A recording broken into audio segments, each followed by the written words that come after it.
अस्सलाम वालेकुम। Next topic है हमारे पास right the relationship between momentum and force. Relationship जो है आपको ने ताल्लुक बयान करना है मोमेंटम और फोर्स के बीच में कौन सा रिलेशनशिप मौजूद है। ये आपके पास क्वेश्चन ये है। इसका क्वेश्चन इस तरीके से भी लिखा जा सकता है कि right Newton second law of motion in terms of momentum. Newton के सेकंड लॉ को मोमेंटम की टर्म में आप कैसे लिख सकते हैं। इस तरह भी हमारे पास ये एक क्वेश्चन बन सकता है। तो इसको आपने लिखना इस तरह है कि इसको समझेंगे कि अगर according to Newton second law of motion, Newton second law of motion हमारे पास क्या था। Newton second law of motion, according to Newton second law of motion F is equal to ma। ये न्यूटन का सेकंड लॉ था।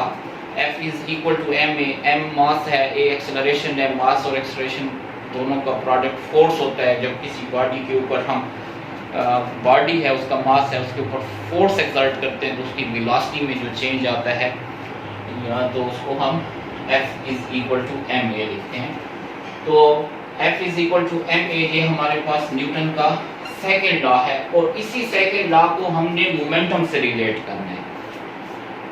Momentum P की form में लिखना है। मोमेंटम को P से रिप्रेजेंट करते हैं। We also know that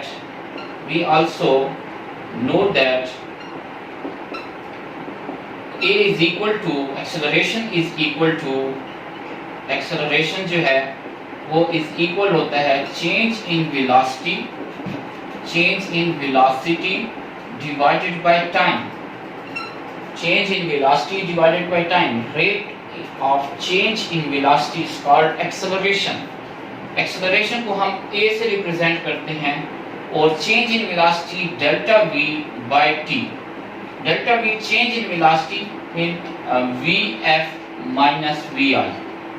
delta v change in velocity होता है फाइनल माइनस इनिशियल। जो उसकी इनिशियल वेलोसिटी थी और उसकी जो फाइनल वेलोसिटी में जो चेंज आई उसको डिफरेंस किया उसको हम चेंज इन वेलोसिटी कहते हैं। राइट तो एक्सेलरेशन जो है वो change in velocity divided by time है vf minus vi divided by t। अब इसको अगर हम इक्वेशन का नाम दे दें इक्वेशन 2, इस इक्वेशन 2 को हम इक्वेशन 1 में पुट कर देते हैं। Putting equation 2 in equation number 1, इस a की जगह पर हम लिख लेंगे vf minus vi divided by t। तो हमारे पास इक्वेशन 1 इस तरीके से आ जाएगी f is equal to m और a की जगह पर मैं लिख लूंगा vf minus vi divided by t। f is equal to m into vf minus vi divided by t। अब f is equal to m जो है अंदर मल्टीप्लाई होगा तो ये बन जाएगा mvf minus mvi divided by t। f is equal to mvf minus mvi divided by t। Momentum का जो फार्मूला है p is equal to mv। p is equal to mv। अब अगर मास तो कांस्टेंट है उसमें तो चेंज नहीं होगा। बॉडी अगर आप उसको इनिशियली है उसकी वेलोसिटी में चेंज आएगी, बॉडी तो वही रहेगी। तो अगर उसकी वेलोसिटी इनिशियल होगी तो हम उस वक्त उसका मोमेंटम इनिशियल लेंगे। अगर उसकी वेलोसिटी फाइनल है तो उसका मोमेंटम भी फाइनल है। मीन हम mvf को पुट कर देंगे pf और mvi को हम कह देंगे pi divided by t। mv momentum है, फाइनल वेलोसिटी है तो उसका फाइनल मोमेंटम हो गया। mvi इनिशियल वेलोसिटी है तो ये इनिशियल मोमेंटम हो गया। मास कांस्टेंट है, मास में चेंज नहीं आता जब आप किसी ऑब्जेक्ट के ऊपर फोर्स लगाते हैं। तो अब F is equal to pf minus pi। जिस तरह vf माइनस vi को मैंने डेल्टा v का चेंज इन वेलोसिटी, इसी तरह pf minus pi final momentum minus initial momentum, ये चेंज इन मोमेंटम है। इसको हम लिखते हैं delta p divided by t। Delta p divided by t।